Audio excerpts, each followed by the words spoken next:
12ஆம் வகுப்பு கணிதம் சாப்டர் 1 அணிகள் அணிக்கோவைகள். அதில் பயிற்சி 1.2ல் வினாயன் 2ல் சப்டிவிஷன் 3 ஏறுபடி வடிவம் அந்த முறையில் அந்த அணியோட தரத்தை கண்டுபிடிக்க சொல்லியிருக்காங்க. முதல்ல கணக்கில் கொடுத்துருக்கிற அணியை ஏசி ஈக்குவல்ட்டுன்னு எடுத்து எழுதி ஏசி ஈக்குவல்ட்டு கொடுத்துருக்கிறத அப்படியே எழுதிக்கிறோம். இது R1 R2 R3 நிறை 1 நிறை 2 நிறை 3 மொத்தம் 3 நிறை இருக்குது. நிரல் எத்தனை இருக்குன்னா 4 இருக்குது. 3/4. தரம் வேணும் அப்படின்னா தரங்கிறது என்னன்னா ரோ ஆஃப் ஏ அப்படின்னு சொல்லுவோம். இது என்ன அப்படின்னா 3 4 வருதுல வரிசை, அணியோட வரிசை. இந்த ரெண்டுத்தில் எது சிறிய எண்? 3. இந்த 3ஆக இருக்கலாம் தரம், அல்லது 3ஐ விட குறைவாக இருக்கும். ரைட், இந்த பக்கம் வரும். ஏறுபடி வடிவம் அப்படிங்கிறது என்னன்னா இந்த மூலைவிட்ட நம்பர் இருக்கு இல்லையா, 3 -5 3, இதுக்கு கீழே இருக்கிற எண், 3க்கு கீழே இருக்கிற நம்பர், 5க்கு கீழே இருக்கிற நம்பர், இது 3 நம்பரும் என்னவா ஆகணும் அப்படின்னா 0வா ஆகணும். நிறை 1 நிறை 3, நிறை 1 நிறை 3 ரெண்டுத்தையும் என்ன செய்கிறோம், இடமாற்றம் பண்ணிக்கிறோம், இடத்த பரிமாற்றம் பண்ணிக்கிறோம். அப்போ என்ன ஆகுதுன்னா -1 2 3 -2, இது முதல் நிறையாக வந்துடுது. ரெண்டாவது நிறை அப்படியே தான் இருக்கும், 2 -5 1 4.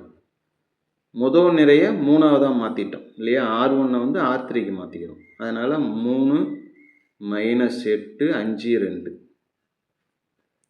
R1 R3 இடத்த மாற்றிக்கிறோம். இதுதான் ஃபஸ்ட்டு ஸ்டெப்பு. முதல்ல இருக்கிற அந்த R1ங்கிறதுல எந்த மாற்றமும் கிடையாது. -1 2 3 -2 அப்படியே இருக்கும். அடுத்தது நமக்கு இந்த இடத்துல 0 வரணும். இந்த இடத்துல 0 வரணும். எது? R2 இருக்கு இல்லையா, R2 அப்படிங்கிறதுல 0 வரணும். அதனால் R2 அப்படிங்கிறதுலேருந்து R1 கழிக்கிறோம். இங்கே ஒரு 2 இருந்ததுன்னா 2லேருந்து 2 கழிக்கும் போது 0 ஆகிடும் இல்லையா. அப்போ இங்கே 2 வரணும். R1ல் 2 வரணும் அப்படின்னா R1 ஃபுல்லாக 2ஆல் பெருக்கிறோம். R2 + 2 R1. R2 என்ன? R2 இங்கே இருக்கு இல்லையா, அதை அப்படியே எழுதிடும். R2ங்கிறது 2 -5 1 4.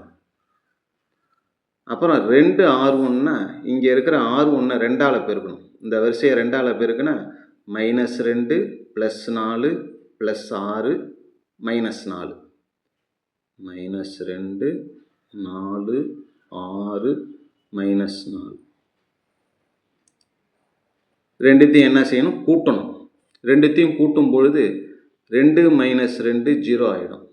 -5ல் 4 போயிடுச்சுன்னா -1, 1 6 7, 4 -4 0. இதை எடுத்து அப்படியே ரெண்டாவது வரிசையில் எழுதிக்கிறோம். 0 -1 7 0. அடுத்தது R3. R3யோட R3 என்ன வருது? 3 வருதா. இங்கே ஒரு 3 இருந்ததுன்னா இந்த ரெண்டுத்தையும் கூட்டுனா இந்த இடம் 0 வந்துடும். அப்போ R3யோட R1 இருக்குல்ல, இந்த 3 வரணும்னா R1 எதோட பெருக்கணும்? 3ஆல் பெருக்கணும். 3 R1. R3 என்ன? 3 -8 5 2. 3 R1. R1ங்கிறத 3ஆல் பெருக்கிறோம். இதை 3ஆல் பெருக்குனா -3 6 3 9 -2 3 -6. ரெண்டுத்தையும் என்ன செய்யணும், கூட்டணும். 3 -3 0. -8ல் 6 போயிடுச்சுன்னா -2, 5 9 14, -6ல் 2 போயிடுச்சுன்னா -4. இதை எடுத்து இந்த இடத்துல எழுதிடுறோம்.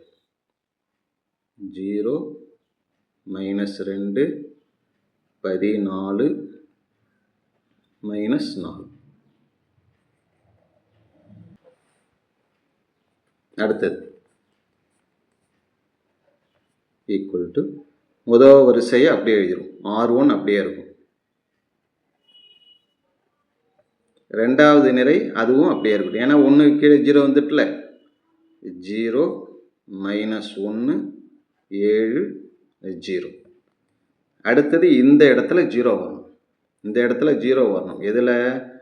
R3 அப்படிங்கிற இடத்துல இந்த இடத்துல 0 வரணும். அப்போ என்ன செய்யலாம் அப்படின்னா, இங்கே -2 இருக்குது, இங்கே -1 இருக்குது. அப்போ இதை வந்து ஒரு 2ஆல் பெருக்கணும்னா இந்த இடத்துல வந்து -2 வரும். அப்போ கழிக்கும்போது கேன்சல் ஆகிடும். எப்படி கழிக்கிறது? R3 இது R2 2 R2 கழிச்சோம்னா நமக்கு அந்த ஆன்சர் 0 கிடைக்கும். முதல்ல R3 எழுதிப்போம். R3 என்ன வரும்? 0 -2 14 -4. 2 R2 இது இருக்குது. இதை 2ஆல் பெருக்கணும்னா 0 -2 7 14 0. ரெண்டுத்தையும் என்ன செய்யணும்? கழிக்கணும். 0 கழிக்கும்போது கீழே இருக்கிறதுக்கு குறி மாறும். -2 +2 0. 14 -14 0. -4லேருந்து 0வை கழிச்சா -4. அதை அப்படியே எடுத்து இந்த 3ஆவது வரிசையில் எழுதி 0 0 0 -4. அதாவது ஏறுபடி வடிவம்ங்கிறது நமக்கு கிடைச்சிருச்சு. 1 2 3 ஏறுபடி வடிவம். 0 வந்துட்டு இல்லையா? அதனால் இப்போ நம்ம அடுத்ததாக நம்ம தரம் கண்டுபிடிக்கிறதுக்கு என்ன செய்யணும்னா, இது நிறை 1 நிறை 2 நிறை 3. இந்த 3 நிறையில் பூஜ்ஜியமற்ற நிறைகளின் எண்ணிக்கை எத்தனை இருக்குன்னு பார்க்கணும். எல்லாமே பூஜ்ஜியமாக இருக்கணும். ஒரு இதில் நம்பர் இருக்குது. 3 0 வந்தாலும் 1ல் நம்பர் இருக்குது. அதனால் இது பூஜ்ஜியமற்ற நிறை. 1 2 3. பூஜ்ஜியமற்ற நிறைகளின் எண்ணிக்கை எத்தனைன்னா 3. அதனால் இந்த அணியோட தரம் = 3. அவ்வளோதான்.